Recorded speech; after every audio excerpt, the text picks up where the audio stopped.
All right. Now over to John. Oops, don't go anywhere. Trial Tuesday, once again, Ebola concerns have dominated the headlines for weeks now. The panic in Dallas beginning to die down, but much of the country still on edge and skeptical about what hospitals knew and the legal implications of a quarantine. Attorney David Ayler, who himself is impermeable to most diseases known to man, is here to dive into the Ebola discussion. Counselor, thank you so much for being here. Let's get past it. We know Ebola is in this country. We know that there is concerns, of course, and that there is risk associated.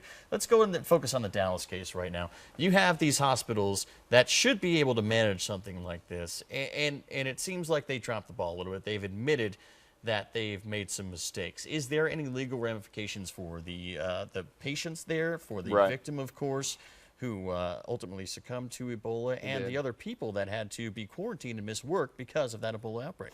Well, first you obviously start with the individual who was essentially misdiagnosed and then was brought back to the hospital and, as we know, died.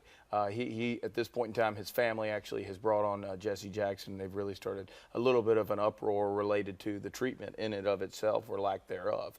But legally speaking, because it's in Texas, it's going to be very difficult to actually bring that case, and that probably surprises a lot of people. But in Texas, they have one of the strongest tort reform acts here in the United States. And basically what that means, to be able to prove any kind of medical negligence on the part of a hospital or medical care provider, you would have to show willful and wanton disregard, which is a level similar to very reckless almost. Right. And obviously that would be difficult to reach because it's not that anyone is purposely being reckless. They just didn't know. Right.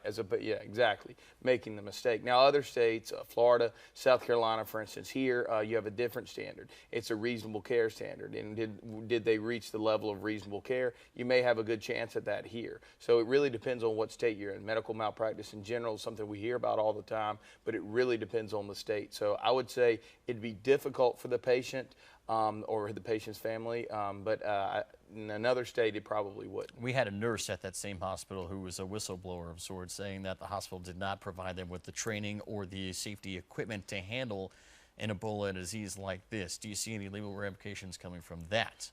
There could be some more potential related to sort of the towards of related to the training and things like that for the nurses, particularly the ones that have been affected by it, even to the small level of course, having to miss work or maybe getting sick or whatever may come from it.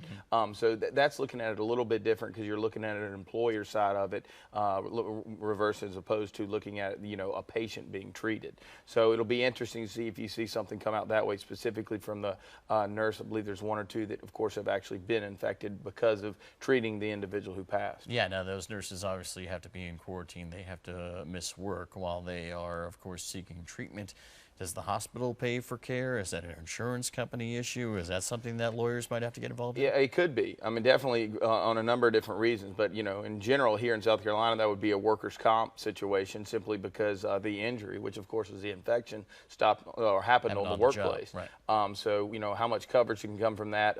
I wouldn't be surprised if there were some lawyers involved. And related to the patient, even though the standard in Texas is very high for what medical malpractice is, there's probably going to be doing some research, and there may be even legal people involved right now, and you may actually see a lawsuit, even though the standard may not be something that a lot of people think they can reach. What about a quarantine? A lot of people think quarantine, oh, you just stay in your house for 21 days. No, there are actually, in some cases, guards outside keeping you inside your home. What is the legal standard there?